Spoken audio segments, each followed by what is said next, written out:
We all know LA has a reputation for being expensive, but how much does it actually cost to visit? In this video, I'll break down the real costs you can expect, whether you're planning a quick 3-day weekend trip or a week-long adventure in the City of Angels. But before we dive in, if you could tap that subscribe button and hit that notification bell so that you don't miss any of my future videos in LA and beyond, I'd greatly appreciate that. All right, now starting first with hotels.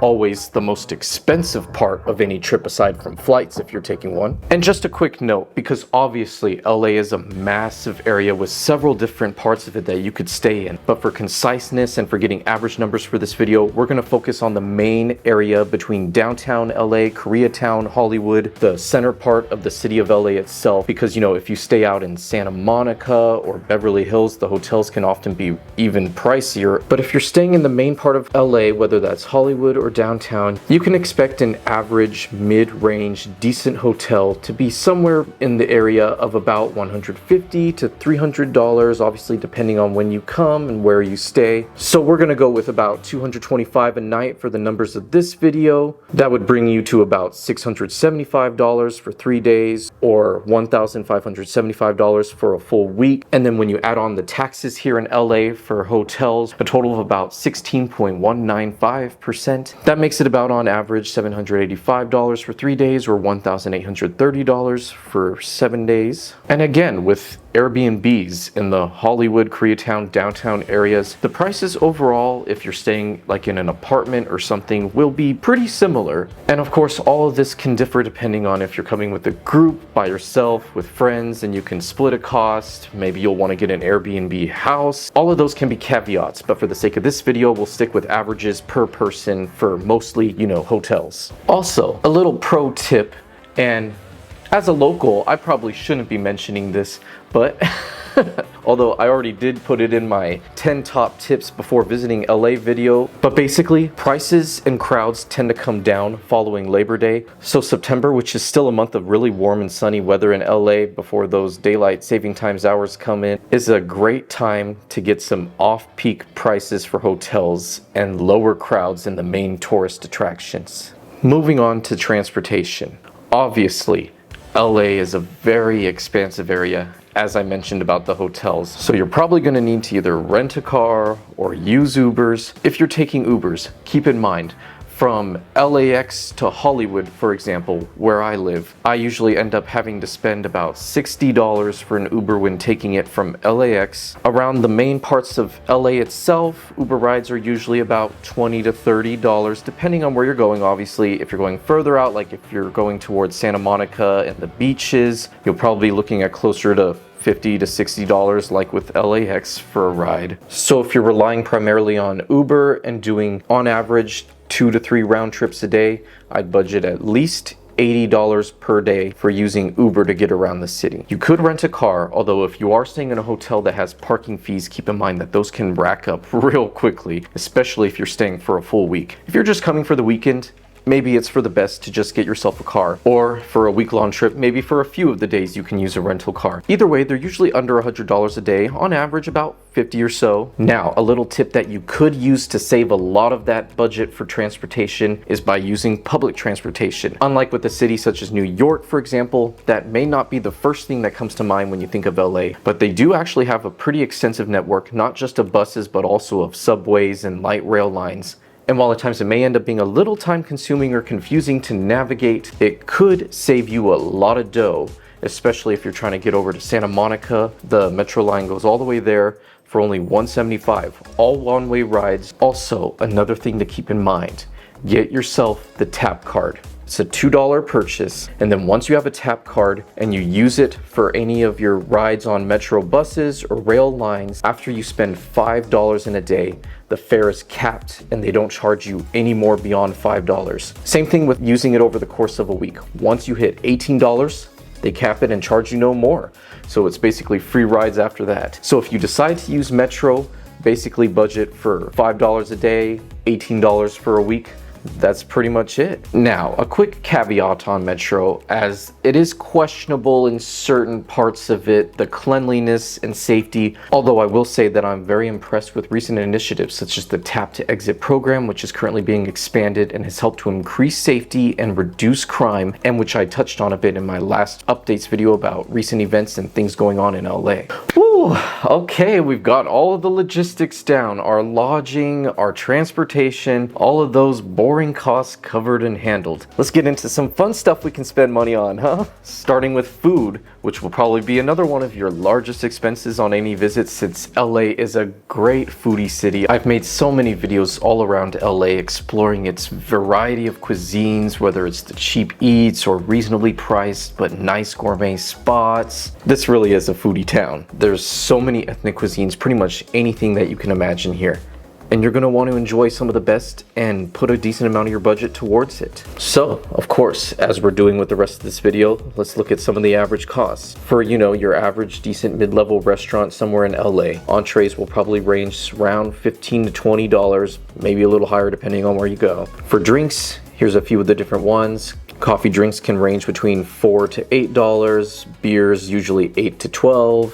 If you're getting cocktails, they're going to be at least $16, sometimes at the nicer spots up to $23. So with that being said, the average dinner per person is going to be about $40 to $60 at a restaurant. For a couple, it'll be around $100 to $120. Obviously, if you're going to finer dining like Michelin-starred restaurants and that sort of thing, you're going to have to bump that up to like $200 to $300. But we're just sticking with the averages for most restaurants. So per person, you want to budget at least $100 a day, because you're going to want to enjoy the food in LA, regardless of whether you're looking for fancy or just casual. Give yourself the room to enjoy everything that you would want to while here. And if you're someone that enjoys a good cocktail like me, or wants to go out to some bars, have at least 2 or 3 drinks, you'll probably want to budget at least $50 per person a day for that as well. And now for a few budgeting tricks when it comes to eating out in LA. Obviously, LA is full of tons of restaurants, and even just your average normal restaurant is getting pretty pricey these days. But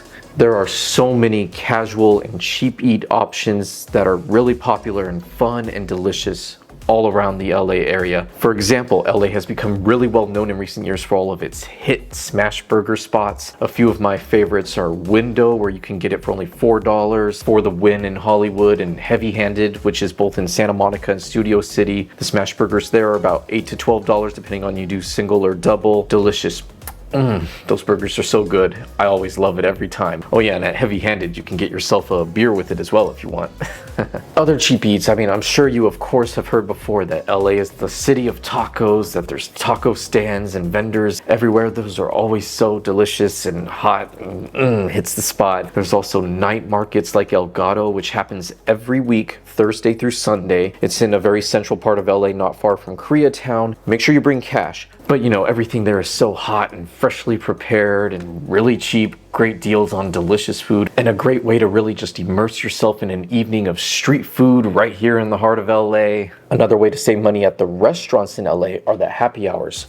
Really common here, although being reduced in the last year or two and not as good as they used to be in some spots, but they are still available. For example, one of my favorite hangout spots in Silver Lake is 33 Taps, with a great happy hour every day of the week, half off of their drinks, several great food items that are under $10, pizza, burgers, quesadillas, tacos, all of them are so yummy. Anyways, let's get into another fun part of any trip to Los Angeles. All of the things to do and activities. And there's actually a lot of free options here in LA. More on that later. Looking into some of the main tourist attractions and expenses you may incur if you're going to the Hollywood Walk of Fame. Obviously, the Walk of Fame itself is free to walk along. And if while in Hollywood you're looking to do one of those mini bus tours that are advertised all along the boulevard, the one that I personally recommend is the TMZ tour. I've personally done it myself as well, and it's honestly a lot of fun. They take you to some of the main parts of, the Sunset Strip, West Hollywood, hot spots for celebs, and some of the landmarks. Doing that bus tour is about $59 per person. Another popular thing to do in LA are the museums. One of the largest and most famous probably being LACMA, which if you're not an LA County resident who can enter it for free after 3 p.m., the admission is $28 per person. And of course, it's Los Angeles, Hollywood. the land of entertainment where they film your favorite movies and TV shows. Another thing people love to do here are the studio tours. Pretty much all of them offer one. You know, Paramount, Warner Bros, Disney, Sony, the Universal Studios tour, of course. And for just the general tour, most of them run you about $60 to $80 per person. If you're doing Universal Studios, which is, you know, part of the visit to the theme park, that's over $100. So with all that being said, obviously depending on what you're doing each day, you'll probably need about $50 to $100. So about $75 on average for attractions. That's if you're doing ones like that would cost you money. Now, if you want to save money on attractions and activities, you could easily reduce this cost to absolutely zero. Let's look into a few of my favorite of the many free options that are available here in Los Angeles. Starting with museums, both the Getty Center and the Getty Villa, a personal favorite of mine, are free admission. The Broad Museum in downtown LA is another one with free admission. With all of these, you'll just want to make sure that you book yourself a day and time slot for entering, but it's, you know, free to enter. Griffith Observatory, to this day, still one of my favorite landmarks in the entire city of Los Angeles. So iconic, gorgeous, not overrated at all. I absolutely love it, and it's absolutely free. You can walk the grounds, enjoy the views, look through the telescope on the top of the observatory. The only thing you'd have to pay for is if you want to see a show at the planetarium there. Otherwise, there's no cost. Well, unless you park in their small parking lot. But you could also just, you know, if you're willing to take a bit of a walk, you can just park further down from the observatory. In fact, I included Griffith Observatory in a video I did last year about how to spend a whole day in LA with only $20. It was a really fun video to make, so if you haven't seen it yet, go ahead and check it out. Oh yeah, another thing, back at LACMA, which I included in my video about spots that are overrated. Right next to it are the La Brea Tar Pits, the grounds of which are completely free to walk around and are really beautiful and peaceful. You could have a picnic there if you want. They have some mock-ups of, you know, like woolly mammoths and other ancient creatures getting caught in the tar pits. It's actually really cool. This little pit of tar right in the middle of Los Angeles, like Wilshire Boulevard, really crowded thoroughfare is right there, but it kind of feels like in its own isolated world. It's just, you know, I really like it. It's really fun and unique to LA. Looks like I'm starting to lose my son. It's starting to go down behind the Hollywood Hills. But one more thing about activities that are free. If instead of those studio tours, you want to see an actual live show being taped, those are free to attend. Obviously, you just have to sign up for and apply for tickets and manage to get them for a certain date and time that works for you. But if you have a favorite show and you'd love to be in the live studio audience, definitely look into available dates for tapings. All you have to do is sign up, try to nab yourself some tickets, get there early to make sure you get an actual spot in the studio, but it's completely free to attend if you're able to get it. All right, well, what does this bring us for a full trip? For the 3-day weekend trip, that would bring us to about $1,700 total. If you're doing a 7-day week-long trip, that brings us to $3,965. Just keep in mind that these are average and generalized costs of services and activities that people on average would probably use on a trip to LA. As we talked about in this video, there are so many ways to cut costs, whether that's, you know, sharing an Airbnb with the group or splitting the cost of hotels and transportation. Anyways, I hope you found this video useful, helpful, entertaining, all of the above. And if you did, please do like and subscribe so that you can get more of my future videos in LA and beyond. And maybe go check out my LA updates or one of my travel guide videos about LA next, all of which I'll have links below. But with that, see you later. Bye.